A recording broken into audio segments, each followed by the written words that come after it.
ada beberapa ATHG yang akan menjadi evaluasi bagi kita semua, terutama nanti bagi dosen mata kuliah yang bersangkutan. Namun di samping itu adalah perkuliahan tamu ini bisa terwujud, itu sudah merupakan sebuah berkah dan rahmat bagi kita semua.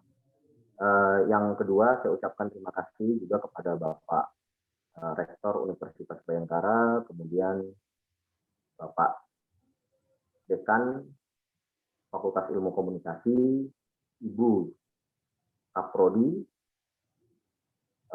Ilmu Komunikasi UBJ, kemudian dengan Bapak Sesprodi CJ yang telah memperkenankan kuliah tamu ini bisa berjalan. Dari semenjak kita lakukan pada hari Selasa di edisi pertama hingga di edisi terakhir pada hari Jumat. Izinkan saya untuk menjadi moderator, begitu.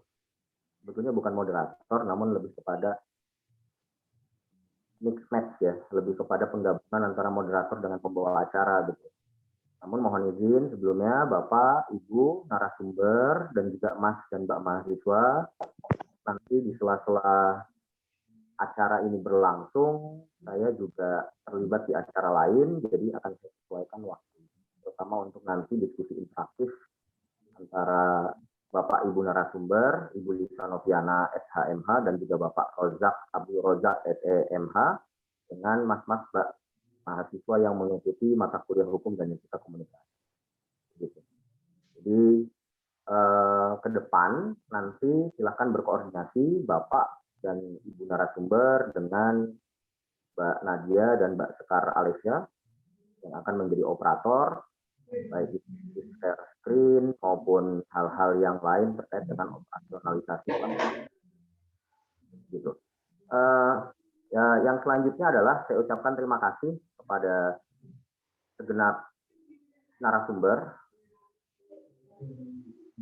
Ini ucapan terima kasih yang kedua ini, Bapak Abdul Rozak SEMH, selaku penyuluh hukum ahli muda pada Pusat Penyuluhan dan Bantuan Hukum Badan Pembinaan Hukum Nasional Kementerian Hukum dan Hak Asasi Manusia Republik Indonesia, juga kepada Ibu Lisa Noviana SHMH yang juga dari Pusat Penyuluhan dan Bantuan Hukum BPHN Kemenkumham RI.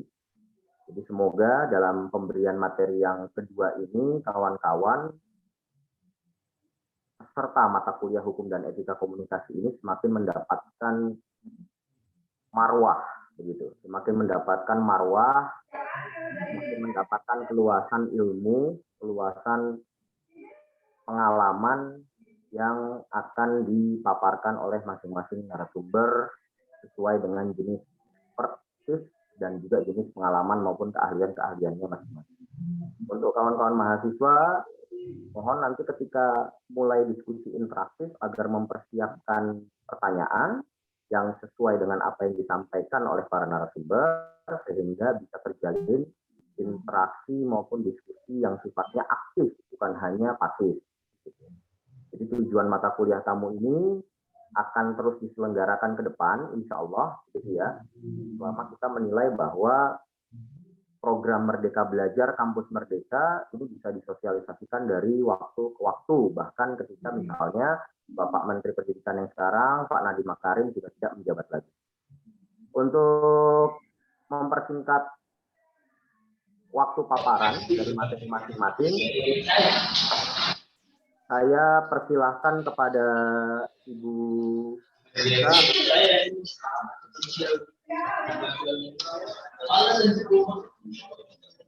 Operator bisa di-mute.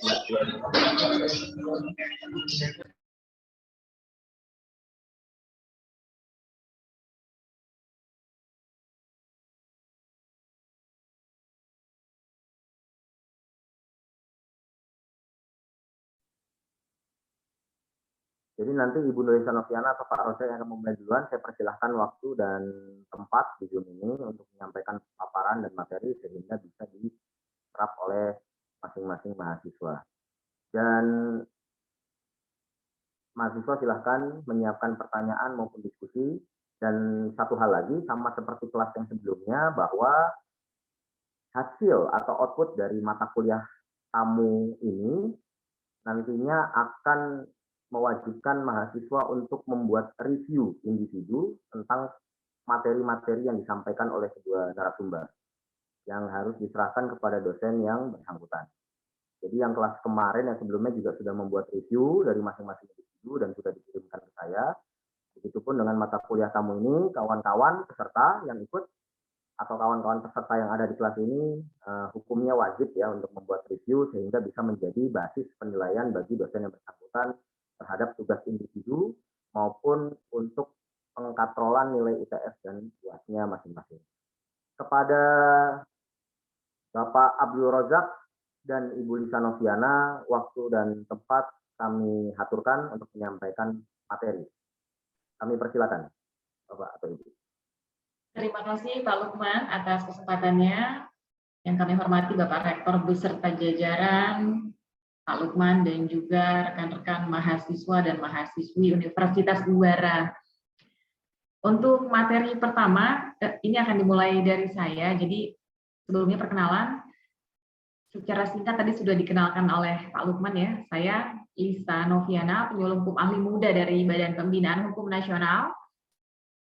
Jadi Badan Pembinaan Hukum Nasional itu bagian dari Kementerian Hukum dan Hak Asasi Manusia. Adanya di Jakarta Timur. Sebelum kita mulai, boleh nggak nih teman-teman menyalakan kameranya biar kenal? Siapa tahu nanti kita ketemu di jalan. Baik. Nah, terima kasih sudah menyalakan kamera. Nanti kalau misalnya berkunjung ke BPHN, boleh hubungi saya atau Pak Rojak untuk kita ngobrol-ngobrol. Di sini ada perpustakaan hukum lengkap, bisa pinjam buku di sini untuk dibaca di sini. Barangkali ada yang mau cari bahan-bahan skripsi atau untuk bikin makalah atau jurnal ya. Di sini semua dari Fakultas Komunikasi atau ada juga yang Fakultas Hukum? Komunikasi. Seluruhnya komunikasi ya. Baik. Jadi untuk materi hukumnya itu sendiri artinya masih perlu digali lagi ya lebih dalam seperti itu ya. Karena kan memang judulnya adalah hukum dan etika komunikasi. Oke, baik. Kalau gitu di sini untuk mengawali saya akan berbagi dengan kawan-kawan.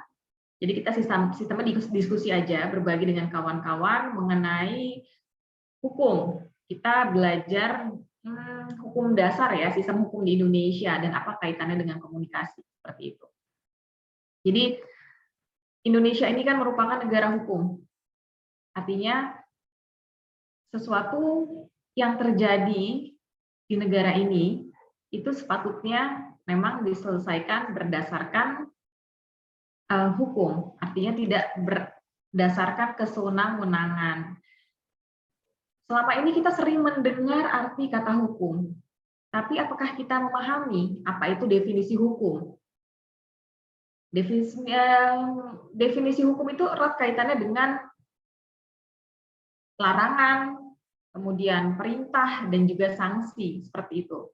Jadi, peraturan yang berupa norma dan sanksi yang dibuat dengan tujuan mengatur tingkah laku manusia, kemudian menjaga ketertiban, keadilan, mencegah terjadinya kekacauan. Nah, hukum bertugas untuk menjamin adanya kepastian hukum di dalam masyarakat. Contohnya seperti ini. Kita hidup di sebuah wilayah misalnya. Di situ hanya ada kita sendiri, tanpa ada orang lain. Ketika kita hanya ada sendiri, untuk aset-aset di lingkungan tersebut, seperti misalnya pohon kelapa gitu, atau air yang ada di situ, itu akan kita gunakan oleh kita sendiri, gitu. Akan kita privatisasi seperti itu kan. Tapi ketika suatu saat ada orang lain yang datang ke dalam wilayah tersebut hingga akhirnya tidak hanya kita sendiri, melainkan ada 2 orang misalnya, maka harus ada aturan-aturan di situ untuk membagi penggunaan aset yang ada di situ. Misalnya hanya ada 1 pohon kelapa tadinya kan, yang bisa kita kuasai, kita ambil buahnya kapanpun kita mau dan hanya milik kita sendiri. Tapi ketika ada 2 orang di situ, satu pohon kelapa itu tidak bisa kita kuasai sendiri, karena orang lain ini juga butuh terhadap pohon kelapa tersebut, butuh terhadap aliran air yang ada di wilayah tersebut. Maka agar terjadi suatu ketertiban, keteraturan ya, itu harus diatur. Disitulah hukum bermain. Jadi hukum itu kalau di suatu negara itu merupakan sistem yang terpenting dalam pelaksanaan atas rangkaian kekuasaan lembaga dari bentuk-bentuk penyalahgunaan kekuasaan dalam berbagai bidang, bidang ekonomi, politik, komunikasi juga termasuk seperti itu. Nah, jadi untuk mencapai suatu tujuan dari hukum tersebut butuh yang namanya sistem hukum. Sistem hukum itu diperlukan kerjasama ya, kawan-kawan, kerjasama antara bagian-bagian atau unsur-unsur tersebut menurut rencana dengan pola tertentu. Jadi ada hubungan-hubungan yang berkesinambungan antara bidang yang satu dengan bidang yang lainnya. Maka terwujudlah suatu sistem. Hukum yang merupakan sistem tersusun itu atas sejumlah bagian yang masing-masing merupakan sistem yang dinamakan subsistem, itu bersama-sama menjadi suatu kesatuan yang utuh, kawan-kawan. Misalnya ya, di Indonesia itu hukum positif Indonesia ada yang namanya hukum perdata, kemudian hukum pidana, tata negara, hukum Islam, hukum administrasi negara, dan lain-lain. Berbeda-beda. Dan mengatur hal-hal yang berbeda pula sifatnya. Gitu. Tapi perbedaan-perbedaan tersebut menjadi satu kesatuan hukum positif di Indonesia dan satu sama lain saling berhubungan. Nah, oke, kawan-kawan. Ini mengenai sistem hukum di Indonesia, penjelasannya bisa panjang lebar, tapi memang intinya tadi yang kita sampaikan. Karena kalau kita jelaskan secara utuh, secara detail gitu, itu butuh sekian SKS ya. Kalau hanya beberapa menit aja, mungkin kita sampaikan secara global aja. Nah, jadi hukum Indonesia ya itu mengatur keseluruhan kaidah ya dan asas berdasarkan keadilan. Nah, di sini kita harus paham dulu tadi inti-intinya, apa itu hukum, kemudian apa itu sistem hukum. Sampai di sini kawan-kawan saya rasa sudah memahami ya, sebelum kita masuk ke dalam apa itu etika. Nah, etika di sini saya juga yakin kawan-kawan juga sudah memahami bahwa etika sering dipersamakan, sering disamakan sebagai suatu moral. Ya, setuju ya? Ya, kumpulan nilai moral bagi suatu profesi yang dibuat dari, oleh, dan untuk profesi itu sendiri, dan pada akhirnya muncul yang namanya kode etik. Contohnya apa? Kayak dokter. Dokter kan punya kode etik, dokter. Terus advokat punya kode etik, advokat. Kayak gitu ya. Penyuluh hukum, kode etik. Penyuluh hukum misalnya. PNS, dia punya kode etik PNS. Jadi itu mengatur hanya untuk profesi tersebut saja. Nah, sifatnya adalah relatif. Nah, tadi yang saya bilang relatif, mengatur untuk hal itu aja. Lalu, apa kaitannya dengan hukum? Gitu? Kenapa ada etika, ada hukum? Keduanya sama-sama merupakan pengaturan. Gitu. Kenapa harus ada perbedaan? Jadi memang perbedaan hukum dan kode etik itu sangat jelas. Kalau hukum itu kan proses pembuatannya itu dibuat berdasarkan peraturan negara oleh lembaga-lembaga negara. Itu hukum tertulis ya. Ada lagi yang namanya hukum tidak tertulis, itu hukum adat biasanya. Nanti kita jelaskan kalau waktunya cukup. Kemudian kalau kode etik dibuat dari, oleh, dan untuk kalangan profesi itu sendiri yang tadi saya sampaikan sebelumnya, yang bersifat relatif. Dan sampai di sini sudah jelas ya perbedaannya. Hukum itu dibuat oleh negara, lembaga-lembaga negara, sementara etika dibuat oleh profesi itu sendiri dan berlaku relatif, mengikat kepada profesi itu. Kemudian kalau hukum itu pada umumnya berlaku untuk seluruh warga masyarakat, bahkan lintas negara. Jadi hukum itu berlaku nasional dan juga internasional. Makanya di situ ada yang namanya hukum internasional. Sementara etika itu hanya berlaku untuk kalangan profesi yang bersangkutan. Tadi balik lagi relatif. Kemudian untuk hukum, sanksi hukum itu dapat berupa apapun juga yang sifatnya konkret ya pasti, dan dapat dipaksakan. Artinya sanksinya ini bisa berupa denda, atau hukuman penjara, ganti rugi seperti itu, dan itu pasti harus dilaksanakan. Kalau etika, kita lihat dari faktor sanksinya ya. sanksinya itu hanya terbatas biasanya pada moral, dan kalaupun ada tambahan itu kaitannya untuk menjaga moral profesi agar profesi itu tidak menyimpang, tidak keluar dari jalur yang seharusnya, agar profesi itu tetap memiliki nama baik. Itulah pentingnya etika. Kemudian kalau hukum bersifat legalitas formal dan etika bersifat moralitas. Nah, kemudian kaitannya lagi dengan komunikasi ya, hukum komunikasi. Apa itu hukum komunikasi? Komunikasi itu apa sih? Di sini kan anak-anak komunikasi semua pasti sudah paham ya, bahkan lebih paham dari saya mungkin mengenai definisi komunikasi ya dan penjelasan apa itu komunikasi. Di mana di situ ada komunikan, kemudian ada komunikator, ada pesan yang disampaikan, kemudian ada suatu hubungan dialogis di situ ya, karena yang diharapkan dari komunikasi itu kan adanya feedback, timbal balik, benar nggak, antara komunikan dengan komunikator. Bahkan kadang-kadang komunikan bisa menjadi komunikator juga, dan komunikator bisa menjadi komunikan juga, seperti itu. Dan memang itu harus disampaikan dengan baik. Nah, kalau hukum komunikasi ini sendiri, itu bisa kita artikan sebagai hukum yang mengatur kebebasan dan tanggung jawab antar manusia dalam proses penyampaian pesan, baik secara langsung ataupun tidak langsung. Tidak secara langsung itu tatap muka, tidak menggunakan media apapun.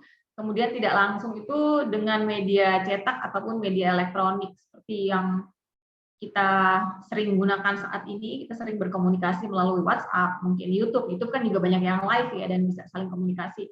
Instagram misalnya, di mana ketika admin itu memposting sesuatu, kemudian yang melihatnya bisa langsung komentar di situ dan langsung dibalas lagi, dan itu terjadi komunikasi di situ. Jadi hukum komunikasi adalah hukum yang mengatur proses tersebut. Itu banyak ya, jadinya nanti ada hukum pers dan lain sebagainya, ada tentang ITE di situ. Nanti untuk spesifikasi ITE nanti akan dijelaskan oleh Pak Rojak. Di sini saya akan membuka untuk perkenalan apa itu hukum dan kenapa komunikasi itu terkait dengan hukum dan etikanya juga, seperti itu. Nah, ketika tadi kita sudah bicara mengenai hukum, perbedaan hukum dengan etika, dan kita kembali ke etika, kita jelaskan lagi kenapa etika itu perlu dan apa sih contohnya etika gitu. Kalau kita tanya apa sih perbedaannya, tadi kan sudah kita jelaskan ya, ada pada sanksi, kemudian penerapan, sifatnya yang relatif. Nah, kemudian kalau untuk etika, itu prinsip etika dalam berkomunikasi diantaranya, nah ini juga saya yakin kawan-kawan juga sudah paham, diantaranya kan kita memiliki suatu etika tersendiri dalam berkomunikasi, misalnya hindari berbicara kasar terhadap customer misalnya ya kan, itu kan bicara kasar terhadap customer harus kita hindari. Kalau misalnya kita kasar, misalnya customer yang nggak jadi mengikat perjanjian dengan kita gitu kan, nggak jadi mengikat perjanjian jual beli, kita jadi kacau. Nah, kemudian bagaimana mendengar ucapan lawan bicara dengan baik, jangan ketika lawan bicara klien misalnya dia lagi ngomong, lawan bicaranya malah asik main handphone gitu, atau malah asik main game misalnya. Nah, itu kan juga tidak sesuai dengan etika komunikasi tersebut ya. Kemudian pahami batasan diri ketika bicara, artinya tidak harus semuanya dibicarakan, tidak harus semuanya diungkapkan. Artinya ketika kita sedang berkomunikasi dengan klien misalnya, nah kita itu ya hanya sebatas menginformasikan terhadap apa yang dibutuhkan. Bukan berarti kita harus curhat misalnya tentang kondisi keluarga dan lain sebagainya. Kadang-kadang di situ perlu etika ya. Dan hindari menyela pembicaraan atau melakukan pembicaraan lain ketika sedang berada dalam pembicaraan satu topik. Kita lagi ngomongin satu hal misalnya, belum selesai nih ngomongin hal tersebut, tiba-tiba dipotong dengan diganti dengan topik lain. Nah, itu kan juga nggak beretika dan lain sebagainya. Itulah yang berhubungan dengan etika. Nah, hal-hal seperti itu kan tidak bisa dikatakan melanggar hukum juga gitu. Tapi ketika dilakukan ya melanggar etika komunikasi, dan biasanya dalam satu wilayah atau satu hal tertentu, kondisi tertentu, etika komunikasi ini bisa berbeda juga gitu, tergantung juga dengan kondisi wilayahnya atau latar belakang budayanya misalnya. Di mana mungkin kalau di satu wilayah tertentu, misalnya di Jawa, misalnya nada bicara kita tuh nggak boleh kencang-kencang, apalagi dengan orang tua, harus pelan seperti itu misalnya. Ya kan ada hal-hal tertentu yang kayak gitu. Nah, kemudian tadi etika sudah jelas dan tidak akan saya perluas lagi karena di sini akan kita dalami untuk dasar-dasar hukumnya. Tadi sudah kita bahas mengenai apa itu hukum, apa itu etika, perbedaannya dan contoh dari etika. Sekarang kita masuk ke hukum. Kenapa harus ada hukum? Hukum itu penting untuk membatasi perilaku manusia, kawan-kawan. Membatasi perilaku manusia dan untuk mengatur berbagai kegiatan masyarakat. Kalau perilaku itu tidak dibatasi, artinya semua orang itu punya keinginan, semua orang itu butuh cita-cita gitu. Semua orang itu punya niat di dalam hatinya. Kalau tidak dibatasi dengan aturan, tidak dibatasi dengan hukum, bagaimana? Apa yang akan terjadi? Tentu saja akan terjadi chaos ya atau kerusuhan. Semua orang akan melaksanakan kemauannya, niatnya dengan semaunya sendiri kayak gitu. Nah, ini artinya terkait dengan hak, bahwa kita memiliki hak asasi manusia, tapi bukan berarti kita bebas-bebasnya melaksanakan apa yang menjadi hak asasi manusia kita. Terkadang hak asasi manusia kita itu dibatasi oleh hak asasi orang lain. Contohnya apa? Kita punya medsos. Hak gue dong untuk bikin status apa aja gitu kan. Ya nggak gitu juga kan. Nah, kita juga harus membatasi diri. Artinya kita tidak membuat kata-kata atau konten yang bersifat pencemaran nama baik. Itu kan melanggar hukum juga, melanggar etika. Nanti akan dijelaskan lebih lanjut nih mengenai pencemaran nama baik media sosial oleh Pak Rojak nih, karena ada kaitannya dengan Undang-Undang ITE. Nah, itu maksudnya tadi yang terkait dengan pembatasan perilaku manusia. Kemudian untuk mengatur berbagai kegiatan masyarakat. Kegiatan masyarakat juga perlu diatur melalui hukum. Misalnya, bagaimana cara pers menyebarkan berita misalnya. Kemudian apalagi yang mengatur kegiatan masyarakat. Misalnya bagaimana suatu perlindungan terhadap anak misalnya. Anak juga diatur, anak di bawah umur. Mereka hukumannya beda dengan orang dewasa kan. Itu ada pengaturan-pengaturannya. Bagaimana cara ini, bagaimana cara itu ada di dalam hukum. Nah, kemudian slide selanjutnya itu tentang tujuan hukum secara universal ya. Jadi hukum itu memiliki tujuan-tujuannya. Di antaranya itu untuk menciptakan keadilan, kemudian menciptakan kesejahteraan atau kemanfaatan, dan kemudian menciptakan kepastian. Nanti untuk moderator, kalau waktu untuk saya sudah habis, tolong diinfokan, karena takutnya saya kelewatan, karena harus berbagi waktu juga nanti dengan narasumber kedua, dengan rekan saya Pak Rojak ya. Pak Rojak nanti akan menjelaskan tentang Undang-Undang ITE, ini menarik sekali nanti pembahasannya. Baik, oke, ini tujuan hukum ada aliran etis, utilitis, kemudian yuridis dogmatis, di mana masing-masing aliran ini tuh memiliki pemahaman yang berbeda-beda dalam mendefinisikan tujuan hukum itu gitu. Kalau aliran etis itu menganggap tujuan hukum pada dasarnya adalah untuk mewujudkan keadilan. Jadi aliran etis itu menganggap bahwa hukum itu ditentukan oleh adanya keyakinan terhadap sesuatu itu adil atau tidak. Kalau aliran utilitis itu menganggap tujuan hukum itu semata-mata untuk mewujudkan kemanfaatan dan kebahagiaan yang sebesar-besarnya bagi mayoritas umat manusia. Kemudian aliran yuridis dogmatik itu menganggap bahwa tujuan hukum semata-mata untuk mewujudkan kepastian hukum. Nah, aliran yuridis dogmatik ini menganggap bahwa hukum yang telah tertuang dalam rumusan peraturan perundang-undangan, artinya hukum yang tertulis ya kawan-kawan, itu sesuatu yang memiliki kepastian untuk diwujudkan. Kepastian hukum itu adalah hal yang mutlak bagi setiap aturan. Dan karena itu kepastian hukum sendiri itu merupakan tujuan hukum. Sama seperti penyuluhan hukum, profesi saya dengan Pak Rojak itu kan sebagai penyuluh hukum. Tujuan penyuluhan hukum adalah membentuk kesadaran hukum masyarakat agar apa? Agar tercipta budaya hukum dan juga untuk menciptakan kepastian hukum kayak gitu. Nah, ini penggolongan hukum nanti bisa dibaca sendiri. Jadi penggolongan hukum itu undang-undang, kebiasaan, traktat, jurisprudensi, dan doktrin. Oh, ini panjang penjelasannya. Ini waktu saya sampai jam berapa, moderator? Oke. Baik. Jadi ini kalau undang-undang itu tertulis ya, tertulis kemudian apalagi tadi kebiasaan. Kebiasaan itu bisa kita artikan dengan hukum adat yang terjadi di wilayah. Contohnya apa? Misalnya, kalau di sini ada yang orang Sumatera Utara, di Sumatera Utara itu ada budaya, kebiasaan ya, yang merupakan hukum adat mereka bahwa ketika seorang pria ingin menikahi wanita, dia itu harus membayar sinamot ya, namanya sinamot. Nah itu kan nggak salah gitu, artinya itu budaya mereka dan itu tidak melanggar hukum.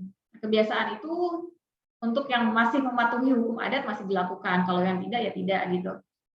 Kemudian ada juga yang namanya traktat perjanjian internasional ya antara negara, jurisprudensi itu putusan hakim yang terdahulu kita sebut jurisprudensi, kemudian doktrin itu pendapat-pendapat ahli. Ada juga hukum tertulis dan juga hukum tidak tertulis. Yang tertulis itu peraturan perundang-undangan, kemudian yang tidak tertulis itu hukum adat. Oke, next kita cepet-cepet aja, nanti waktunya soalnya tinggal sedikit nih kayaknya. Nah, penggolongan hukum ya, ada hukum nasional, kemudian hukum internasional, dan juga hukum asing.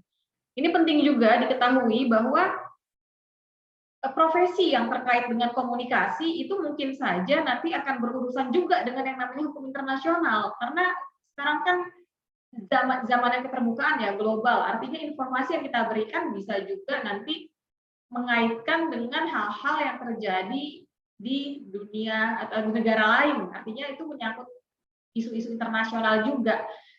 Dan di sini ada peluang juga terjadinya permasalahan hukum yang akan menjerat kita terkait hukum internasional. Maka kita perlu tahu dulu, perlu tahu juga apa sih yang disebut dengan hukum nasional dan internasional. Hukum nasional jelas ya, hukum yang terjadi di negara kita, hukum yang ada di negara ini, hukum positif itu hukum nasional.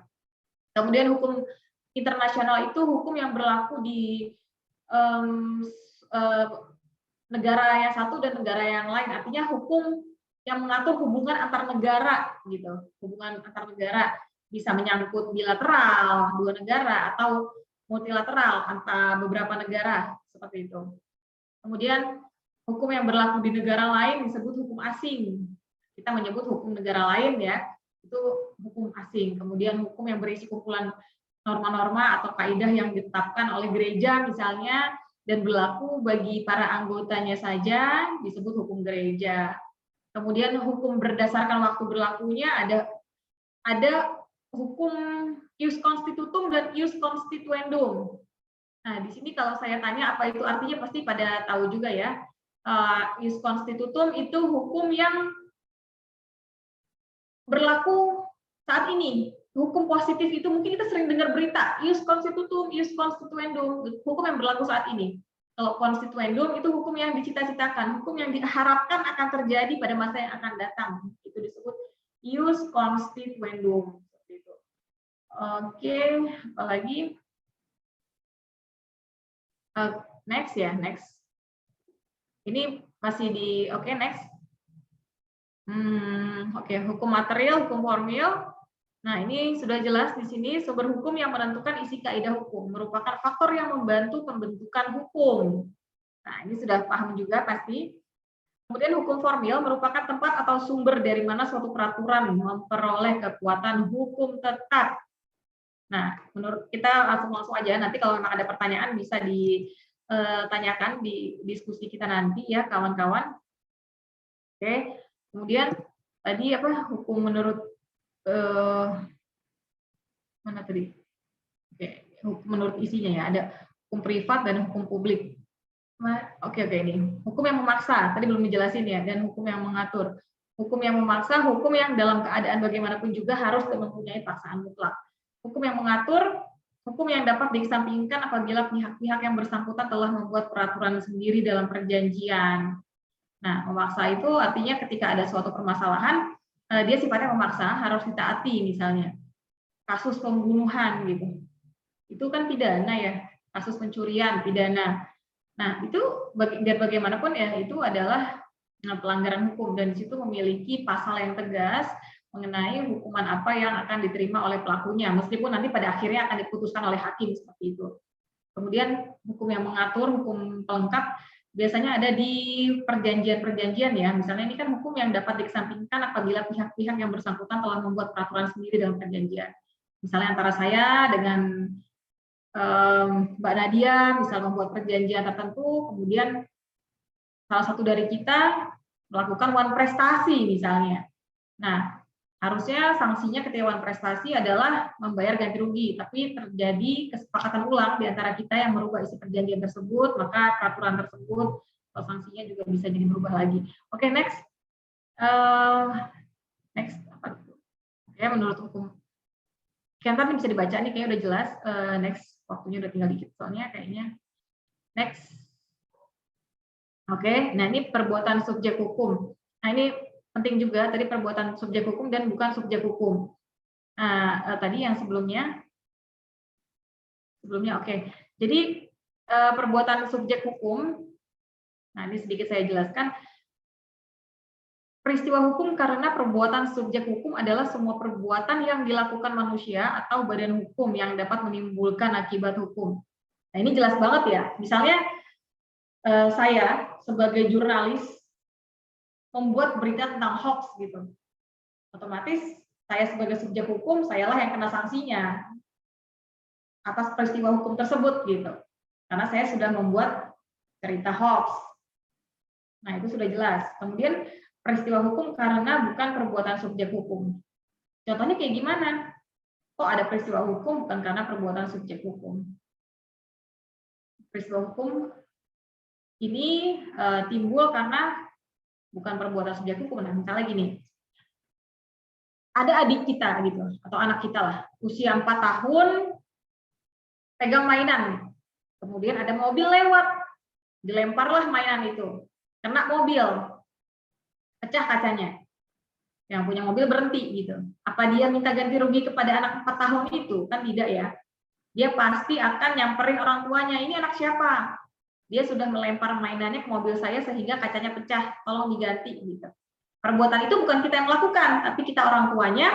Jadi korban tersebut minta tanggung jawab kita sebagai orang tuanya. Itu contoh pertama. Contoh kedua, kita punya peliharaan kucing nih atau ayam lah, ayam. Ayamnya nggak kita kandangin, ayamnya banyak misalnya. Dia mengganggu tanaman tetangga, tanaman-tanaman hiasnya rusak. Apa iya mereka minta ganti rugi ke ayam tersebut? Ayam tanggung jawab dong gitu kan, tanaman saya rusak kan, nggak ganti rugi ke ayam kan? Otomatis dia datengin pemilik ayamnya, ini ayam kamu sudah mengganggu tanaman saya, sudah merusak tanaman-tanaman hias saya, ganti dong, punya ayam kok nggak dikandangin misalnya. Nah itu bisa juga gitu, makanya kita yang memiliki hewan peliharaan hati-hati, dan kalau sudah merugikan orang lain ya tanggung jawab seperti itu.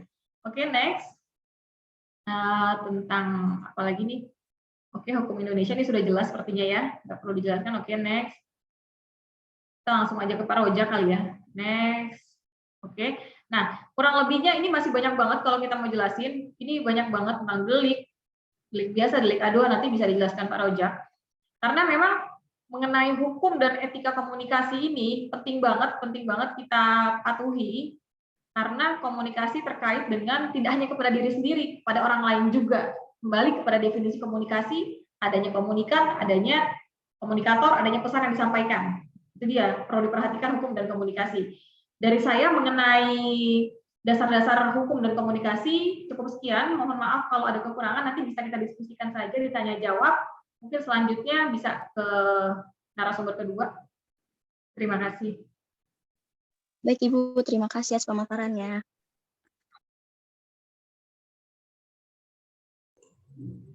Selanjutnya untuk Pak Abdul Rozak.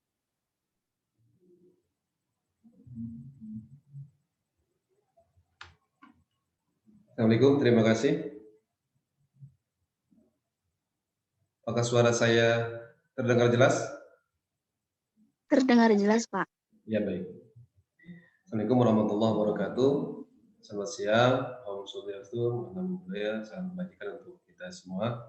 Yang terhormat, Dekan Fakultas Universitas Bayangkara, kemudian Kaprodi Fakultas Komunikasi, Moderator Bapak Muhammad Lukman, kemudian para mahasiswa-mahasiswi yang saya hormati.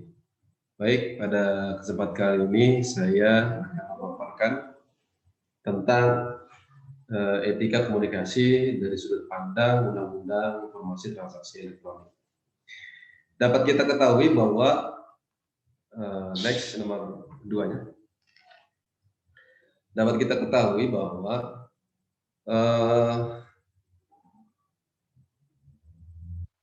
kebebasan untuk berpendapat, berkomunikasi itu ada di dalam Undang-Undang Dasar Negara kita. Itu Undang-Undang 45 Amandemen 4. Di situ di pasal 28E ayat 3 dinyatakan bahwa setiap orang berhak atas kebebasan berserikat, berkumpul, mengeluarkan pendapat. Kemudian di pasal 28F Undang-Undang Dasar 45, setiap orang berhak untuk berkomunikasi, untuk mengembangkan pribadi. Setiap orang berhak untuk berkomunikasi dan memperoleh informasi untuk mengembangkan pribadi dan lingkungan sosialnya, serta berhak untuk mencari, memperoleh, memiliki, menyimpan, mengolah, dan menyampaikan informasi dengan menggunakan segala jenis saluran yang tersedia. Jadi komunikasi, ilmu komunikasi ada di dalam Undang-Undang Dasar Negara kita. Jadi dilindungi oleh negara. Cuma dalam hal berkomunikasi, tadi Mbak Lisa sudah paparkan, kita nggak boleh mengganggu hak asasi orang lain. Kita harus perhatikan juga Undang-Undang Pasal 28J ayat 1, bahwa setiap orang wajib menghormati hak asasi orang lain dalam tertib berkehidupan bermasyarakat, berbangsa, dan bernegara. Jadi kita walaupun di Undang-Undang Dasar ada tentang berkomunikasi, cuma sekali lagi kita harus lihat kembali bahwa Pasal 28J itu setiap orang wajib menghormati hak asasi orang lain. Artinya kita tidak bisa bebas begitu saja, tapi kita dibatasi lagi, tidak boleh mengganggu hak asasi orang lain. Baik, next.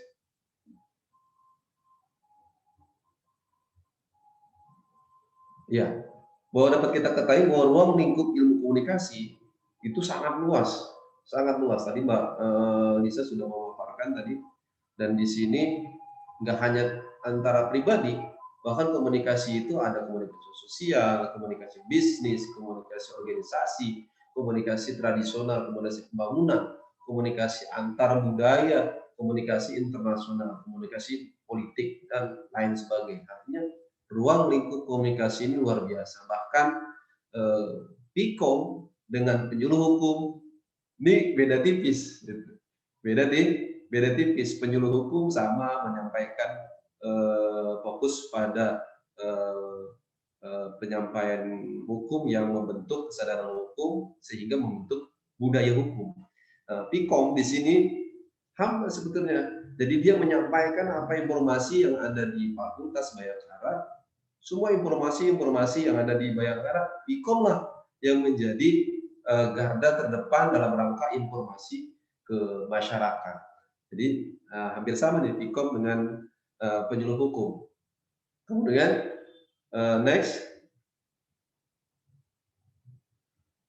Namun kenyataannya ya, dari tadi aspek luas komunikasi, kenyataan dalam etika dalam praktek komunikasi, dalam penggunaan dalam hal ini media sosial sebagai alat komunikasi umumnya di kita masih terbilang sangat bebas dan sangat rendah, sehingga menimbulkan berbagai macam konflik yang berujung kepada permasalahan hukum.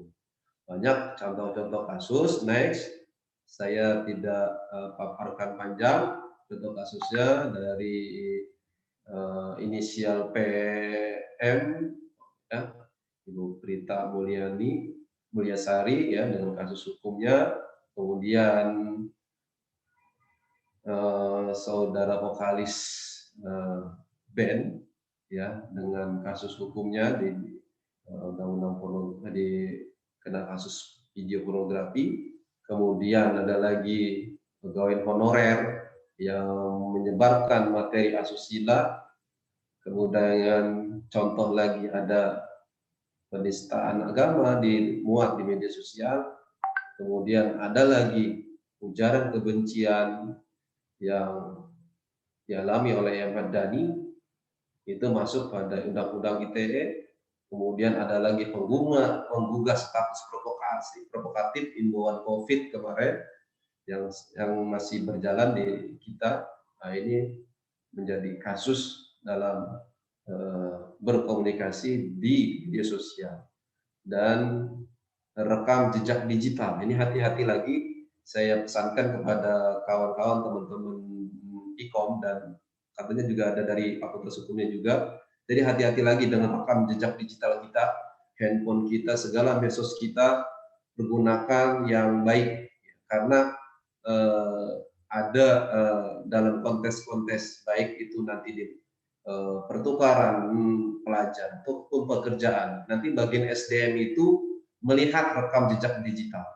Jadi dari situ dilihat sebagaimana mahasiswa atau orang yang ingin melanjutkan jenjang ke tempat lebih tinggi atau dia bekerja yang tempat lebih tinggi, ternyata rekam digitalnya kelihatan oleh SDM bahwa si A itu rekam digitalnya buruk, dan itu menjadi presiden yang baik buat kita dalam rangka jenjang karir kita ke depannya. Baik, next, untuk menjawab keresahan warga Indonesia terkait dengan permasalahan dampak negatif dari etika berkomunikasi di media sosial, pemerintah Indonesia memberlakukan Undang-Undang 19 tahun 2016 tentang perubahan atas Undang-Undang 11 tahun 2008 tentang informasi dan transaksi elektronik. Undang-Undang ITE ini mengatur bagaimana kita berinteraksi di media sosial. Karena next, semangat dari undang-undang ini, yang pertama, semangat undang-undang ini yang pertama itu mencerdaskan kehidupan bangsa sebagai masyarakat informasi dunia. Ya, jadi undang-undang ini mencerdaskan kehidupan bangsa sebagai bagian dari masyarakat informasi dunia.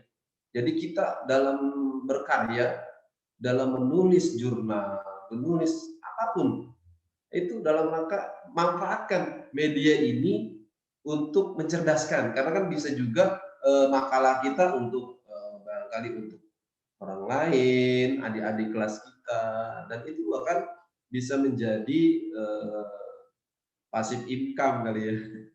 Itu bisa jadi itu ya, dalam rangka mencerdaskan kehidupan bangsa dari masyarakat informasi dunia. Itu sangat bagus, sangat ini sekali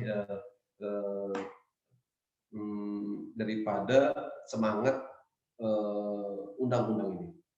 Kemudian semangat yang kedua dari undang-undang informasi transaksi elektronik ini mengembangkan perdagangan dan perekonomian nasional dalam rangka meningkatkan kesejahteraan masyarakat.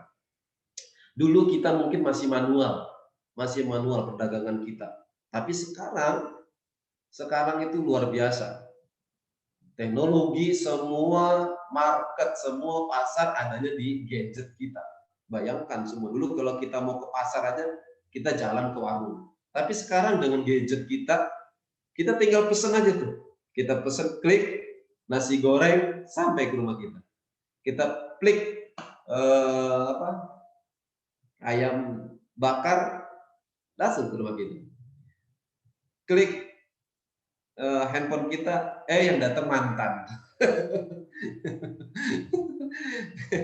Itulah saking sekarang ini luar biasa gitu. Ya, apa semuanya sudah di gadget kita, semuanya sudah, dunianya udah di tangan kita, di genggaman kita. Oleh karena itu manfaatkan sebagai gadget kita sebagai mengembangkan perekonomian, meningkatkan kesejahteraan masyarakat. Kemudian meningkatkan efektivitas dan efisiensi pelayanan publik. Itu sekarang pemerintah sedang berbenah, semua pemerintah. Semua itu sekarang sampai di kementerian kami aja untuk membuat PT itu sekarang udah nggak dipermudah. Dulu buat PT 3 orang, sekarang ada nanti sedikit lagi buat PT itu nanti perseorangan. Jadi 1 orang udah bisa bikin PT, itu bayangkan. Sekarang sudah dipermudah dalam rangka meningkatkan efektivitas dan efisiensi pelayanan publik. Jadi sekarang sudah dipermudah.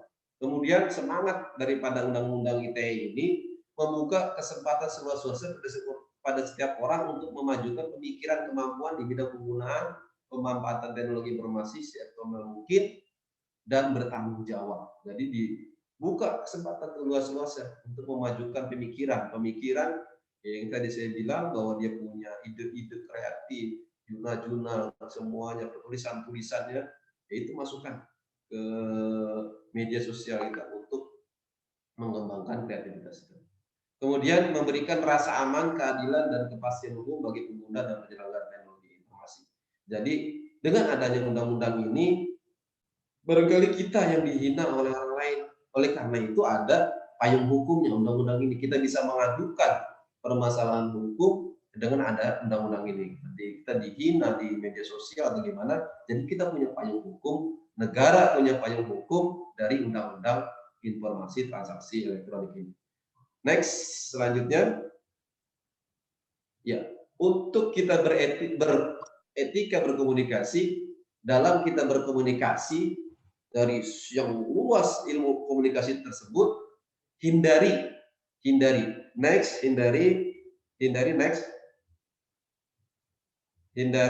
nah, muatan asusila, ya, hati-hati, muatan asusila, hindari dalam kita berkomunikasi, baik pribadi, organisasi yang begitu luas ilmu komunikasi ini, hindari muatan keasusilaan. Kemudian hindari muatan perjudian, kemudian muatan pemerasan dan pengancaman. Itu sanksinya luar biasa. Sanksinya penjara 6 tahun dan denda 1 miliar. Kemudian hindari juga muatan penghinaan dan pencemaran nama baik. Mentang-mentang dia punya gadget, dengan enaknya itu jempolnya menghina-hina orang di WA, di FB, di media sosial lainnya. Jangan sampai tangan kita itu lebih cerdas dari akal kita. Hindari. Jangan sampai tangan kita, jempol kita ini lebih cerdas daripada akal kita. Hindari muatan-muatan penghinaan dan pencemaran nama baik. Kemudian penyebaran berita bohong, ya. Kita lihat banyak sekali sekarang berita-berita yang tidak bertanggung jawab.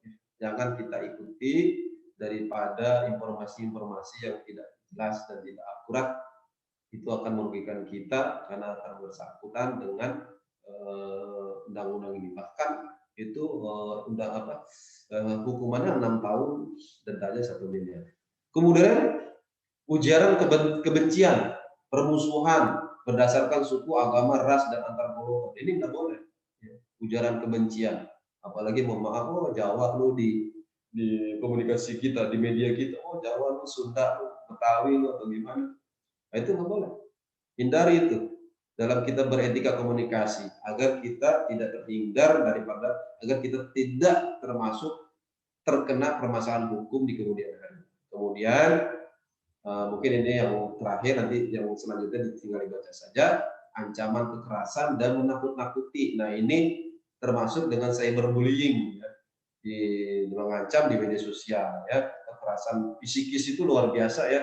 Kita tuh dihina itu kan, kalau masuk psikis itu kan nggak bisa tidur, nggak bisa makan, itu lebih bahaya. Gitu. Ya, jangan hindari muatan-muatan media kita.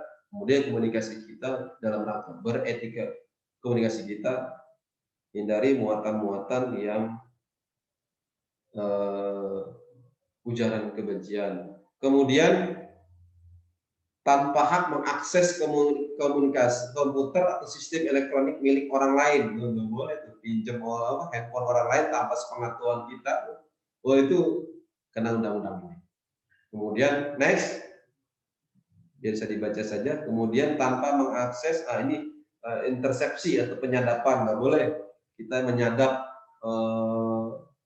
karena kita bukan lembaga negara yang diberi wewenang untuk itu. Yang diberi wewenang untuk itu hanyalah polisi, jaksa, dan lain-lainnya. Ya, jadi lembaga negara yang mempunyai hak untuk intersepsi atau penyadapan dalam hal ini adalah kepolisian. Jadi tidak boleh kita menyadap pembicaraan atau video seseorang tanpa hak orang tersebut. Next.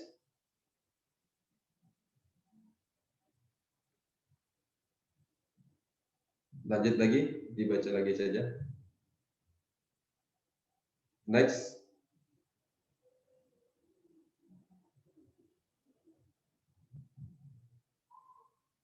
Ya, nah ini yang terakhir tambahannya tuh kalau yang orang menyebarkan berita bohong, nggak hanya pasal undang-undang ITE ini sebagai lex specialis, tapi dia juga kena undang-undang nomor 1 tahun 46 tentang peraturan hukum ya penyebaran berita bohong yang nggak boleh hukumannya berat. Jadi dua undang-undang dia kena dalam rangka dia menyebarkan berita bohong di media sosial. Oleh karena itu dengan semangat undang-undang ini baik kawan-kawan dari PIKOM dan dari hukum, mungkin kami kan dari penyuluh hukum, karena kami punya tanggung jawab untuk memudayakan hukum. Oleh karena itu mungkin ini sebagai agen-agen kami di Kumham, sebarkan ini kepada fakultas, adik-adik kelas sekalian semua, dan pada masyarakat bahwa pentingnya undang-undang ini jangan sampai kita malah terkena masalah tentang undang-undang ini, karena kita tidak tahu pengalaman di media sosial yang luar biasa sehingga dia menyampaikan di media sosialnya ini dengan berita-berita yang tidak baik. Jangan sampai tangan kita, jari kita lebih cerdas daripada akal kita. Itu saja dari saya. Kita kembangkan saja dengan diskusi saya dengan Mbak Lisa. Mohon maaf kawan-kawan semua. Itu saja dari saya. Assalamualaikum warahmatullahi wabarakatuh. Waalaikumsalam warahmatullahi wabarakatuh.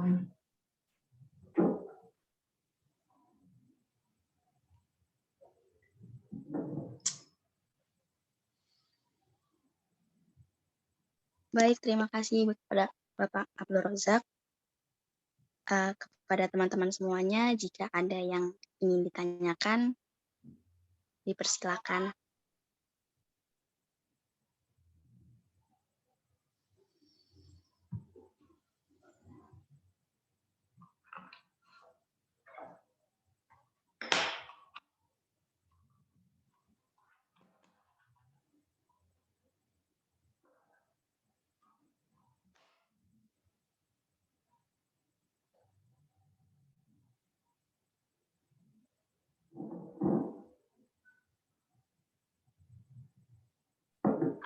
Halo, ya boleh silakan kalau mau bertanya, misalnya tentang BPHN itu apa juga boleh. Atau mungkin di sini pernah ada yang mengalami kendala terhadap perkara komunikasi dalam tugas sehari-hari. Ada yang bertugas di bidang komunikasi nggak di sini? Atau memang masih kuliah semua? Belum ini ya, belum. Ini bukan kuliah apa? Bukan kelas pegawai ya, bukan? Bukan, Bu. Oh, baik-baik, reguler ya. Silakan monggo, ada yang bertanya terkait undang-undang ITE ini? Ada siapa aja nih? Kalau nggak ada yang nanya, nanti yang nanya Pak Rojak ini. Yang nanya dikasih nilai plus nih sama dosen atau?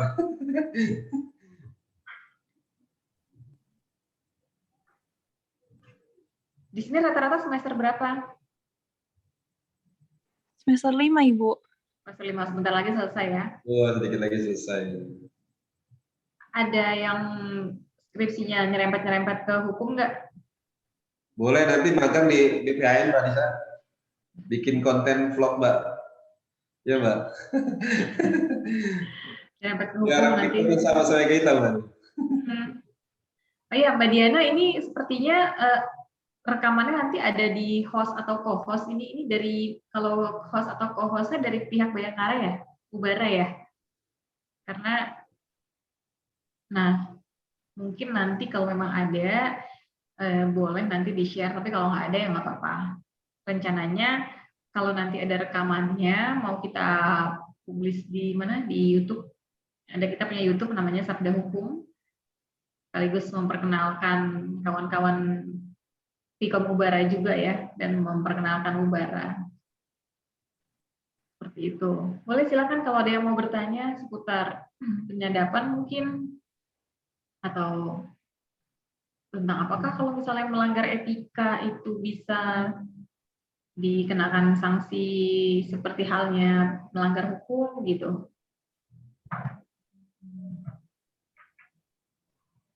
Boleh jangan malu-malu. Kayaknya masih malu-malu. Kayak ini kayak baru semester pertama ini. Ayo boleh.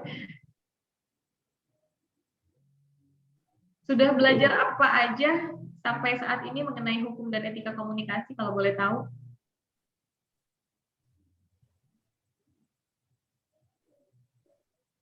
Mbak, ya Mbak Nadia.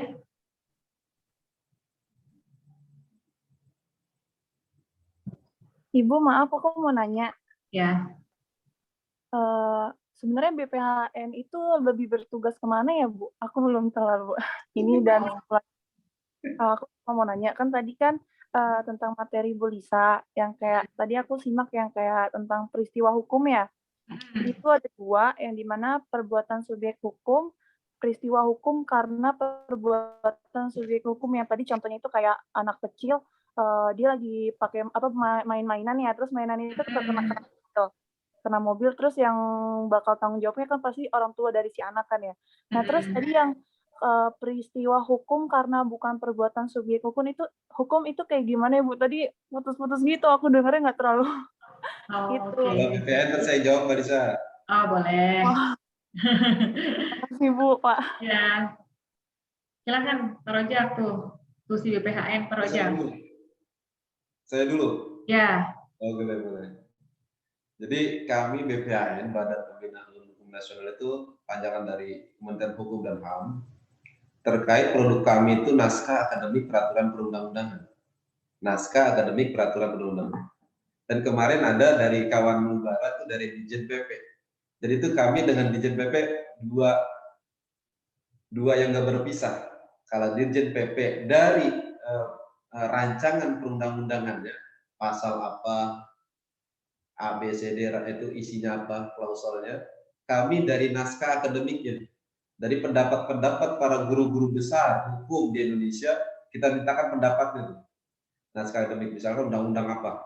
Ini naskah akademik ini buat alasan. Peraturan undang-undangannya buat menguatkan. Jadi ini dibawa ke Komisi 3 di DPR, setelah itu berdebatan panjang dengan Komisi 3 dengan para politik kita, termasuk kemarin Undang-Undang Cipta Kerja, termasuk undang-undang yang lagi dibahas juga RUU KUHP, lagi perdebatan. Nah, itu setelah itu selesai dan semua kementerian atau semua kementerian yang ingin mengajukan undang-undangnya, dia harus di prolegnas di BPHN. Dia mengirimkan naskah akademiknya ke BPHN. Nah, dia nanti berdebat di Komisi 3, Komisi Hukum di DPR. Setelah itu selesai, ditandatangani sama Presiden, dimasukkan ke lembar negara, masuklah ke BPHN lagi, namanya Pusat Jaringan Dokumentasi dan Informasi Hukum. Nah, untuk perdebatan naskah akademik itu ada dua pusat. Pertama, analisis evaluasi. Jadi orang-orang sama orang-orang hukum juga. Habis itu masuk lagi di perencanaan hukum, Pusat Perencanaan Hukum. Nah, itu di bawah naskah akademik itu. Sudah selesai masuk ke DPR, di perdebatan di sana dengan Dirjen PP, kemudian setelah ditandatangan selesai sama Presiden, masuk ke lembaran negara, masuk ke Pusat Jaringan Dokumentasi dan Informasi Hukum. Nah, Jaringan Dokumentasi dan Informasi itu memuat undang-undang dari Indonesia Stadblad itu yang undang-undang Belanda masih ada di kita. Sampai sekarang itu ada perpustakaannya. Ada, apalagi sekarang udah digital. Nah, peran kami setelah itu di perpustakaan itu sudah keluar itu undang-undang tersebut, peran kami lah penyuluh untuk menyampaikan itu kepada masyarakat. Maka saya bilang kami dengan Pikom itu sama gitu. Kami corongnya pemerintah, Pikom corongnya Ubara. Jadi gitu ya. Makanya teman-teman Pikom mau silakan magang di tempat kami, nanti kita kolaborasi dari teknologinya mungkin dari Pikom, kita dari materi hukumnya. Nah, nanti gitu ya. Silakan monggo. Nah, itu gambaran kecilnya. Kalau nanti udah magang di kita, nanti tahu lah besarnya kayak gimana. Itu aja Mbak Diana. Silakan Mbak Iya, Lisa. baik, Pak. Oke. Tadi ya tentang apa perbuatan hukum, mau dilihatin lagi nggak slide-nya? Nggak usah ya. Ada yang tadi, sebentar saya lihat, subjek hukum dan bukan subjek hukum. Nah, kalau yang subjek hukum itu kan sudah jelas, artinya ketika dia yang melakukan ya, benar-benar dia yang melakukan. Kemudian satu lagi yang peristiwa hukum karena bukan perbuatan subjek hukum. Nah, peristiwa hukum yang bukan perbuatan subjek hukum itu adalah semua peristiwa hukum yang tidak timbul karena perbuatan subjek hukum, akan tetapi apabila terjadi dapat menimbulkan akibat-akibat hukum tertentu. Kayak gitu. Contohnya apa? Bisa juga contohnya seperti kematian, kemudian apalagi ya, kelahiran gitu. Daluarsa. Nah, itu bisa menjadi contoh, dan contoh lainnya apa? Misalnya tadi misalnya ada anak kecil gitu, kemudian dia merusak barang orang lain, melemparnya gitu. Kemudian yang dimintakan ganti kerugian adalah orang tuanya, seperti itu. Karena kan anak kecil itu kan dia usia yang belum cakap ya. Dan kemudian apalagi contohnya tadi, ketika binatang peliharaan merusak tanaman orang lain atau merusak barang orang lain juga, misalnya kan nggak mungkin dimintakan pertanggungjawaban, pemiliknya lah yang dimintakan pertanggungjawaban, padahal bukan mereka yang melakukan. Kayak gitu contohnya tadi, kematian, kelahiran, daluarsa. Daluarsa itu contohnya apa? Misalnya kita ngontrak nih, kita ngontrak rumah, kemudian masa kontraknya itu udah habis, masa kontraknya udah habis, otomatis kita harus mengembalikan rumah itu tanpa diminta, artinya sudah otomatis kan. Nah, kayak gitu itu juga bisa dibilang masuk kategori yang tadi, klasifikasi yang tadi. Udah, semoga sudah cukup jelas ya. Ada lagi pertanyaan bagus? Ada lagi yang ingin bertanya atau diskusi? Mungkin punya pendapat lain mengenai definisi hukum. Pak Lukman sudah kembali. Boleh, silahkan. Baik, terima kasih tadi pertanyaan dari Diana ya. Iya. Memang masih ada yang perlu untuk ditanyakan, ini sudah masuk di sesi diskusi interaktif. Jadi mohon izin Ibu Lisa dan juga Pak Rozak bahwa saya lupa menyampaikan di awal kalau kita memang hanya 2 SKS saja. Jadi cuma sampai pukul 15:10. Namun saya sudah meminta izin kepada Ibu Kaprodi dan Bapak Sesprodi bahwa jika diskusinya berjalan cukup alot ya, saya berharap sih jalannya alot, tidak hanya cukup alot, begitu ya. Kita bisa kasih durasi mundur 5 menit lah, 5 sampai 7 menit. Jadi ini saya juga menyampaikan permohonan maaf dari Ibu Kaprodi yang saat ini juga sedang dalam posisi untuk penelitian sensus MBKM gitu, karena kami juga sedang terlibat riset yang sifatnya dadakan. Jadi semua orang di sini lagi dalam tanda kutip autis dengan caranya masing-masing, Ibu dan Bapak gitu ya.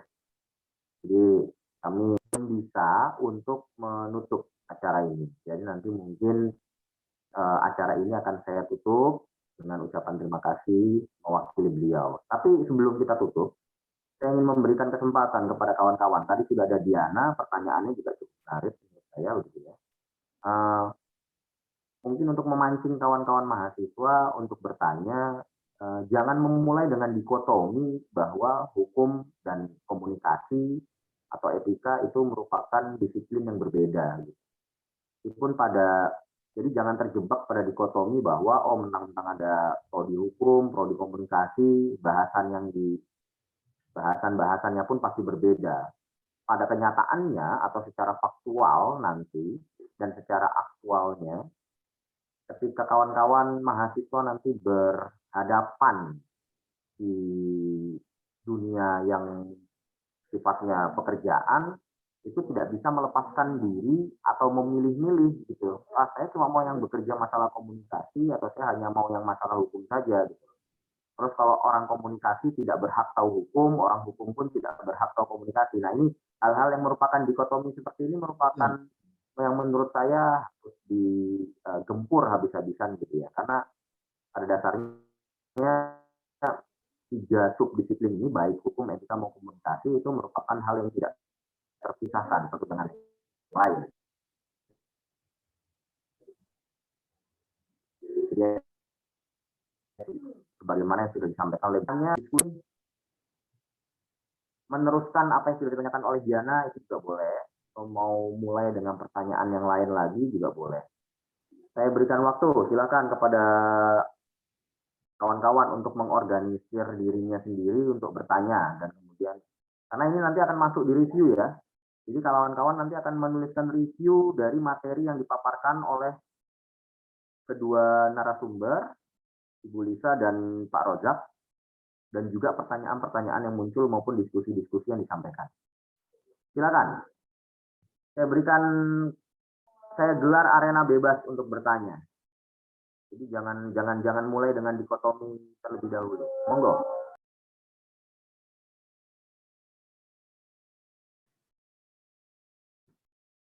Kalau nggak ada yang nanya, mungkin Pak dosennya nanti yang mengajukan pertanyaan ke mahasiswanya ya, Pak dosen, Pak Lukman. Tadi pertanyaan dari Mbak Diana bagus tuh tadi. Ibu Lisa, Iya, silakan saya mau Mbak tanya. Nadia, silakan. Tadi kan saya ada baca sedikit Bu tentang teori utilitis ya Bu. Itu kan untuk memberikan manfaat atau faedah bagi setiap orang dalam masyarakat. Bisa diberikan contohnya Bu?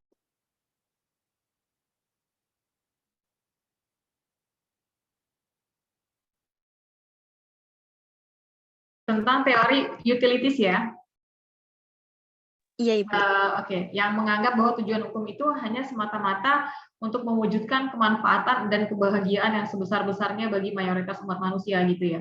Nah itu kembali lagi, jadi contohnya memang seperti bahwa dengan adanya hukum ini, masyarakat harus mendapatkan porsi yang sama, porsi yang adil seperti itu, sehingga muncullah kebahagiaan itu di tengah-tengah masyarakat. Dan hukum itu menjadi sesuatu yang bermanfaat. Itu biasanya yang dipakai oleh orang-orang penganut teori utilities. Kalau Indonesia sendiri, kita lebih kepada mengedepankan tentang kepastian hukum. Jadi sepertinya kita itu lebih cocok kepada yuridis dogmatis ini. Jadi ya itulah beberapa tujuan-tujuan hukum berdasarkan aliran-alirannya, Mbak Nadia. Kayak gitu. Memang ada aliran-aliran yang seperti itu, bahwa hukum itu ya memang harus merata, harus bermanfaat untuk semuanya gitu. Artinya, dan hukum itu ya memang sesuatu yang harusnya memberikan kebahagiaan. Untuk apa ada hukum tapi tidak memberikan kebahagiaan, kesejahteraan buat masyarakat? Itu golongan-golongan yang seperti itu. Kayak gitu, Mbak Nadia.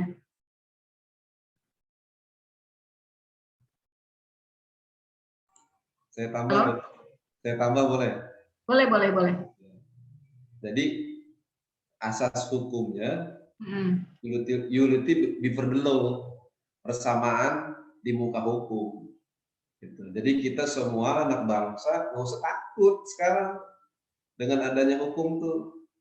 Jangan kita takut lapor polisi bahwa ada permasalahan hukum, jangan, karena peran masyarakat itu penting. Ada bahwa di situ ada nggak memandang hukum itu nggak memandang kasta, orang miskin, orang susah, kita sama, unity before the law.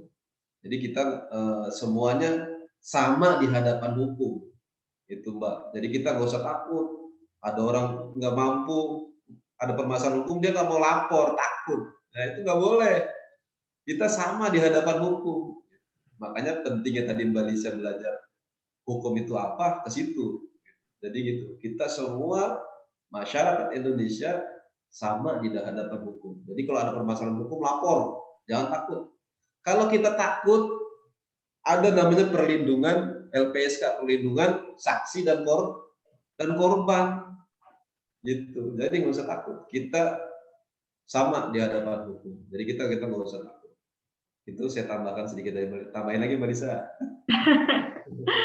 Iya. Ya, saya rasa cukup segitu sih. Tapi kalau memang ada kaitan dengan equality before the law, itu memang prinsip hukum ya. Jadi hukum ya hal yang berada di depan bersamaan ya, semuanya harus sama mendapatkan kepastian hukum kayak gitu. Kurang lebih seperti itu. Silakan ada lagi.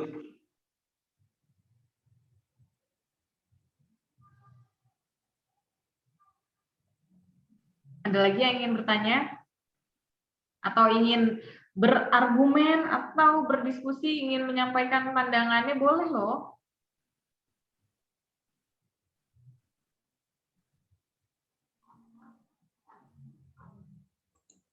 Nah, kalau Mbak Nadia sendiri lebih condong kemana nih tujuan hukumnya?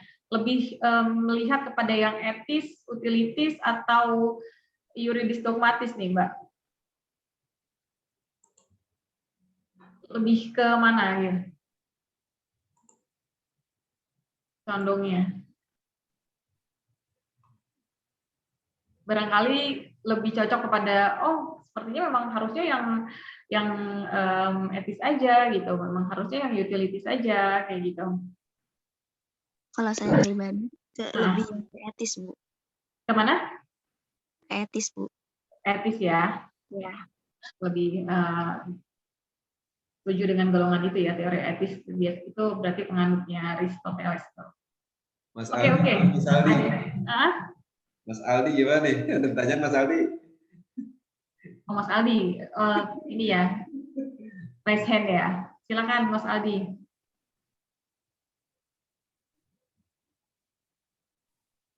Sebenarnya sih saya pengen nanya, cuman di luar mata kuliah ini sih. Kalau nggak bisa saya jawab buat PR. Kenapa? Kalau nggak bisa jawab buat PR buat saya. Oh, enggak sih, tentang UU karantina. Boleh nanya? Gimana tuh undang-undang karantina? Jadi sih saya kok bicara tentang hukum kayak sedikit sensitif gitu, kayak merasa kayak masih aneh gitu menurut saya ya, pandangan saya. Soalnya kayak masih ada kayak kurang adil aja gitu, kayak orang-orang yang tinggi tuh kayak lebih dispesialin lah. Kayak misalkan contohnya kemarin yang anggota DPR yang dari luar negeri, terus dia boleh ada kayak perlakuan khusus gitu. Dia kayak boleh langsung kayak karantina mandiri di rumah gitu, tanpa, seharusnya kan kalau orang-orang biasa yang pergi dari luar negeri, dia karantinanya di hotel kan, cuman dia kayak dapat perlakuan khusus gitu. Terus sebenarnya saya pengen bicarain tentang ini sih, yang kasus Rahel V-nya gitu. Ya. Ya, pasti semua di sini kan udah pada tahu ya, yang katanya yang Rahel V-nya dia bisa bebas cuma masalah sopan aja gitu. Nah, di sini saya juga bingung sih. Maaf, lagi hujan. Sebenarnya kan kalau perilaku sopan tuh menurut saya kan hal yang wajar gitu ya. Bukan sesuatu yang harus dihargai atau berlebihan gitu. Nggak mungkin orang lagi sidang atau di proses hukum dia nantang atau marah-marah gitu kan. Nah, saya tuh pengen nanya sih, kayak pandangan hukum tentang kasus Rahel V-nya ini tuh sebenarnya gimana sih? Maksudnya kenapa orang yang cuman modal sopan padahal dia ngelakuin kesalahan yang fatal gitu, yang melanggar hukum, langsung bisa dibebasin gitu tanpa ada denda yang sesuai dengan setara gitu sama orang-orang lain gitu. Itu aja sih. Oke. Ini terkait dengan kasusnya Mulan Jamila kemarin ya. Ya memang. Jadi untuk mengawali mungkin kita perlu paham, memang hukum itu kan dibuat untuk mencapai kepastian hukum. Pertama, di situ sudah ada para penegak hukumnya yang menyusun hukum, kemudian ada peraturan perundang-undangannya seperti itu. Nah, kemudian ada pelaksananya. Ketika peraturan perundang-undangannya ini sudah bagus dibuat, sudah sempurna dibuat dengan penelitian, dengan pertimbangan, dengan banyak latar belakang, yang akhirnya muncullah suatu peraturan perundang-undangan. hal ini sebenarnya tidak bisa didukung begitu saja gitu. Para penegak hukum, para stakeholders, para pihak itu juga harus turut serta dan terlibat dalam melakukan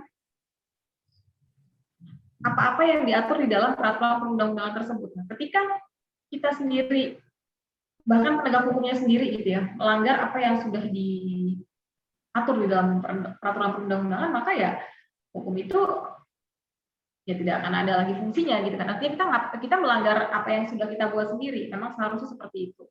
Maka ketika ada suatu pelanggaran-pelanggaran hukum, baik itu oleh aparatur sipil negara, oleh pejabat, oleh pengusaha dan siapapun itu, terkadang yang kita persalahkan adalah integritasnya. Di mana integritasnya? Jadi bukan kepada eksistensi hukumnya terkadang. Nah, ini memang kasus KLV-nya kemarin sempat ramai, dan di situ saya tidak akan banyak berkomentar karena kasusnya sendiri sudah selesai ya. Jadi memang untuk yang mengomentari kasus Mulan Jamila ini seperti ada kemiripan, tapi memang di sini sudah diklarifikasi oleh pihak-pihak tertentu, memang meskipun menimbulkan beberapa kontra ya, tapi salah satu yang mengklarifikasi itu alasannya bahwa pejabat negara boleh melakukan karantina di rumah yang dasar hukumnya itu adalah adendum. Nah, ini mungkin kawan-kawan bisa catat, nanti bisa dikaji, dianalisis apa sih isi adendum ini gitu. Mengapa pejabat negara itu kok boleh karantina di rumah gitu. Kira-kira ini rasional atau tidak? Kira-kira ini tepat atau tidak? Nah, ini saya sebutkan dulu yang menjadi rujukannya adalah adendum surat edaran nomor 23 tahun 2021 tentang protokol kesehatan perjalanan internasional pada masa pandemi coronavirus disease 2019. Nah, ini bisa dicatat, saya ulangi ya, adendum surat edaran nomor 23 tahun 2021. Nah, di situ bisa kita analisis kira-kira peraturan yang ada di dalamnya sudah tepat belum? Kenapa pejabat negara itu boleh melakukan karantina di rumah seperti itu? Nah, nanti di sini pemikiran kritis mahasiswa atau pemikiran kritis pihak-pihak yang memang peduli dengan hukum di Indonesia, dengan pembangunan hukum di Indonesia, bisa juga memberikan masukan bagaimana hukum ini seharusnya.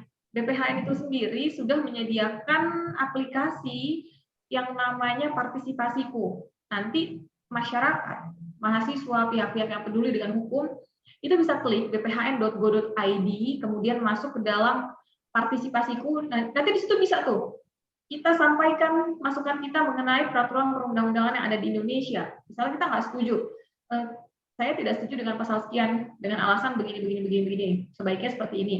Atau ya sampaikan saja, nanti apapun yang akan dimasukkan itu bisa menjadi bahan pertimbangan dalam melakukan analisis dan evaluasi terhadap peraturan perundang-undangan yang berlaku di Indonesia. Jadi kalau menurut pendapat saya, kalau kita mengacu kepada tujuan hukum itu sendiri, equality before the law, menciptakan ketertiban, keteraturan ya, memang seharusnya hukum itu diterapkan sama dan bersifat memaksa, tapi ada satu kondisi tertentu di mana hukum itu bisa dikesampingkan. Misalnya gini, kalau kita perhatikan di jalan raya, kita semua tahu bahwa ketika lampu merah kendaraan harus berhenti. Ketika lampu hijau jalan ya kan, lampu kuning hati-hati. Tapi pernah tidak kita melihat bahwa ketika lampu merah aparat menyilahkan masyarakat untuk berjalan? Pernah ya? Nah, itu ada alasannya, bukan berarti aparat tersebut melanggar hukum, tapi karena adanya diskresi di situ. Diskresi yang diartikan bahwa ketika lampu merah kendaraan disuruh jalan karena adanya kemacetan kayak gitu. Jadi memang hukum itu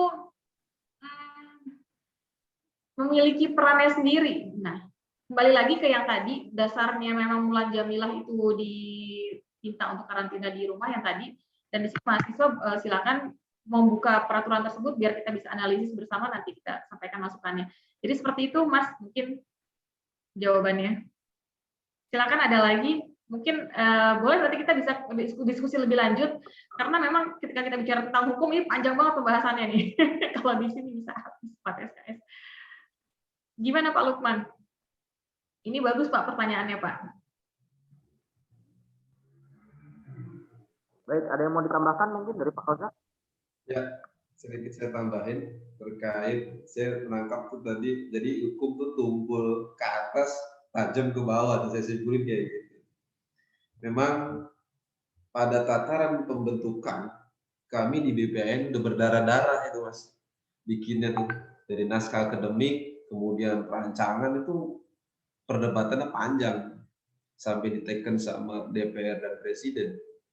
Tapi pada tataran pelaksanaan di lapangan, karena banyak oknum-oknum penegak-penegak hukum kita, tanda kutip, masih bermain dengan hukum tersebut, tapi ada kesempatan-kesempatan kita celah-celah hukum untuk mengajukan eksaminasi publik terhadap hukum, terhadap hakim.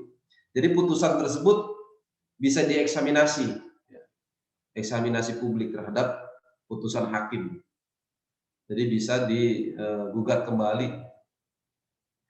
Jadi saya rasa hukum sudah tepat, cuma oknum-oknumnya saja, oknum-oknumnya ini yang bikin mohon maaf tanda kutip gitu ya.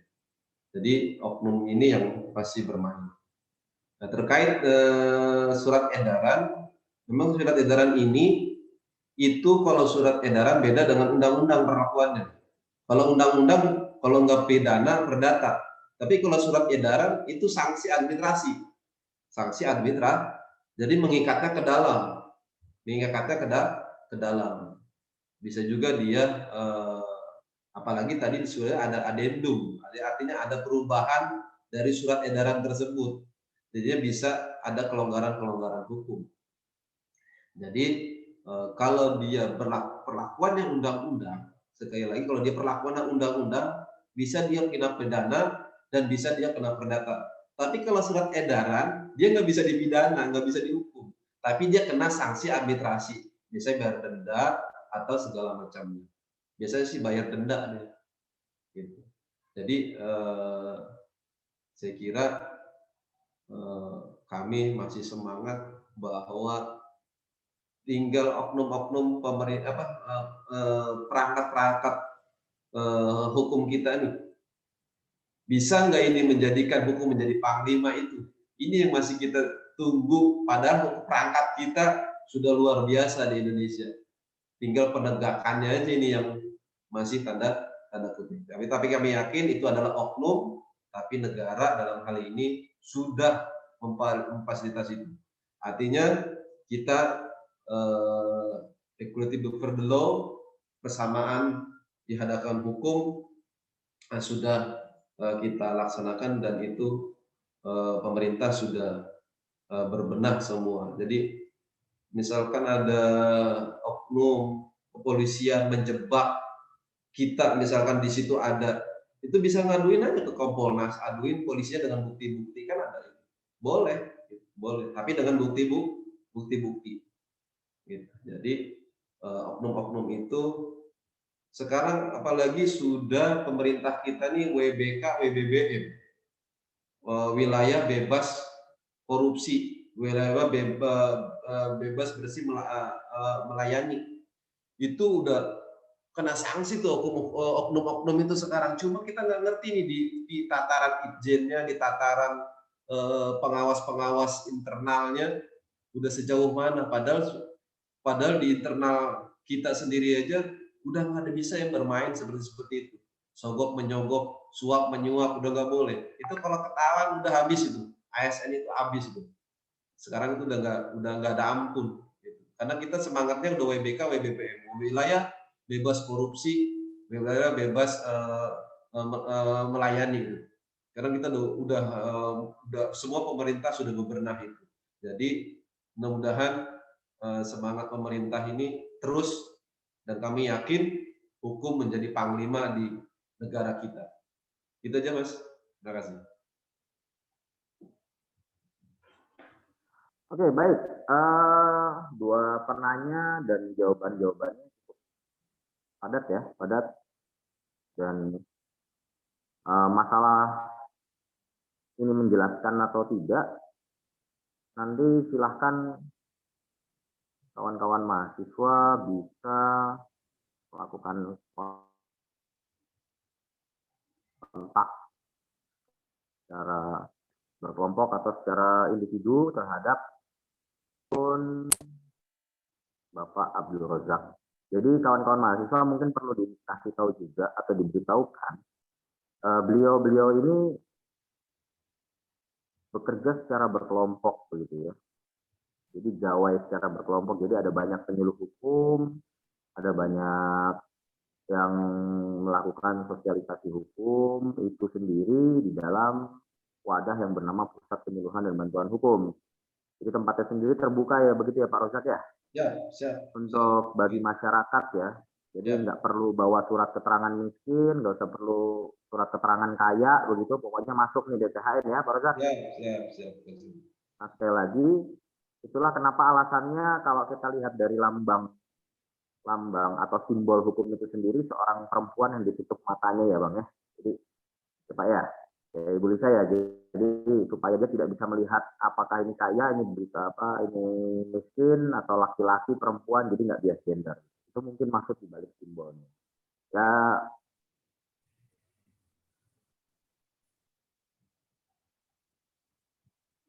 Jadi karena berhubung sudah pukul 15.16 lewat 16 menit, sudah lebih 6 menit dari jadwal yang ditetapkan.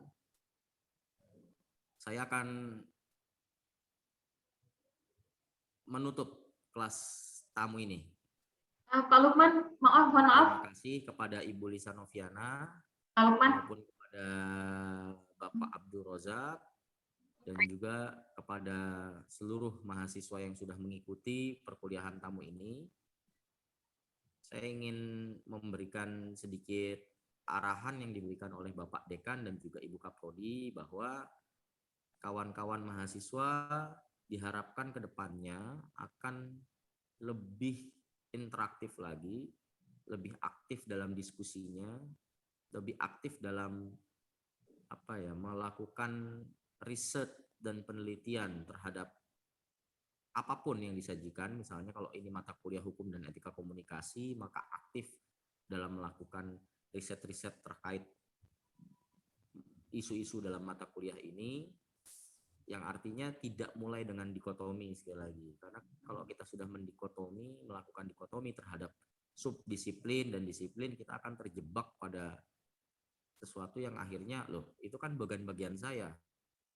Sekarang saya rasa sudah Indonesia kabarnya akan menjelang 5.0 begitu ya. Jadi sudah tidak ada alasan bahwa we know something but didn't know something gitu loh. Jadi kita nggak bisa partisi itu, kita tahu satu hal tapi tidak untuk tahu beberapa hal. Sekarang semuanya dituntut untuk tahu. Karena itu juga yang menjadi arahan dari Menteri Pendidikan dan Kebudayaan Nadiem Makarim. Itulah kenapa kemudian diadakanlah yang namanya program Merdeka Belajar Kampus Merdeka, supaya mahasiswa hukum tidak terjebak dengan dikotomi, mahasiswa komunikasi tidak terjebak dengan dikotomi, mahasiswa politik juga demikian, bahkan mahasiswa yang sifatnya STEM kayak teknik dan segala macam juga harus paham tentang regulasi-regulasi hukum ini ya, Pak Rojak ya. Jadi kalau misalnya nanti berhubungan dengan dunia kerja kan juga tidak seperti kalau bahasanya Iwan Fals kayak robot bernyawa gitu, cuma taunya demo tapi nggak ngerti bagaimana menyelesaikan perselisihan atau persoalan-persoalan dalam konteks markah dan regulasi. Tidak perlu pintar sebetulnya, namun yang penting mengerti saja bagaimana alur yang harus disiapkan dalam konteks hukum dan regulasinya. Terima kasih saya ucapkan kepada Bapak Abdul Razak. Terima kasih saya ucapkan kepada Ibu Lisa Noviana. Terima kasih saya ucapkan kepada Bapak Kepala Pusat Penyuluhan dan Bantuan Hukum yang meskipun beliau tidak bisa hadir di sini, namun mohon disampaikan kepada Kepala Badan, kepada Kepala Pusat, dan kepada Kepala Bidang, dan juga jajaran penyuluh hukum yang lain, bahwa kami berterima kasih atas info, pengalaman, dan ilmu-ilmu yang mungkin belum kami dapatkan saat ini menjadi pelengkap bagi kami gitu. Jadi kami sudah full board nih. Dan juga terima kasih saya ucapkan kepada Nadia selaku koordinator yang telah mengelola acara kuliah tamu ini. Kemudian kepada seluruh mahasiswa, terutama tadi yang sudah bertanya, ada Diana dan juga Aldi ya. Terima kasih sudah merangsang jalannya diskusi ini sehingga menjadi lebih interaktif begitu. Kepada Ibu Kaprodi dan juga kepada Bapak Dekan, dan atas nama beliau berdua kami mengucapkan terima kasih yang sebesar-besarnya kepada narasumber yang telah hadir pada kesempatan siang kali ini. Akhirul kalam, jika ada nanti yang perlu dibicarakan, nanti saya akan secara japri ya Pak Rozak ya, juga kepada Ibu Lisa. Nanti Mbak Nadia minta tolong.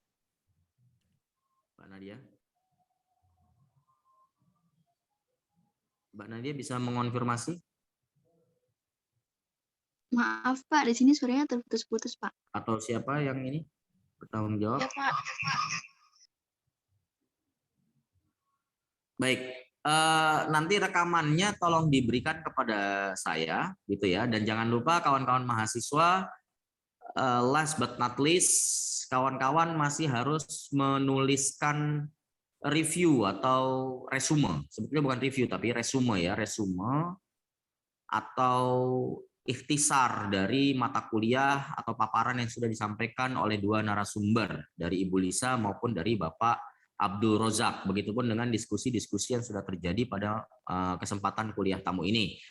Nantinya untuk resume tersebut silahkan diserahkan kepada dosen yang bersangkutan, dosen pengajar yang bersangkutan melalui email @dsn.ubarajaya.ac.id. Nanti untuk lebih jelasnya silahkan bertanya kepada koordinator yaitu Nadia, alamat email dosennya apa dan kemana harus dikirim. Akhirul kalam, saya tidak hentinya mengucapkan terima kasih, salam hormat, salam sehat, salam waras, salam sejahtera. Om Shanti Shanti Om, Namo Buddhaya, salam kebajikan. Wabillahi taufiq walhidayah. Wassalamualaikum warahmatullahi wabarakatuh. Waalaikumsalam warahmatullahi Waalaikumsalam warahmatullahi Waalaikumsalam wabarakatuh. warahmatullahi Terima wabarakatuh. kasih.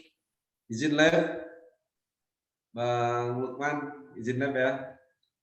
Izin live Pak Lukman dan kawan-kawan semua, terima kasih banyak atas atensinya. Sampai Terima jumpa kasih lagi. Bu Lisa, Pak Abdul. Terima kasih. Nadia, Silakan monggo ketemu di BPAN. Terima kasih semuanya. semuanya.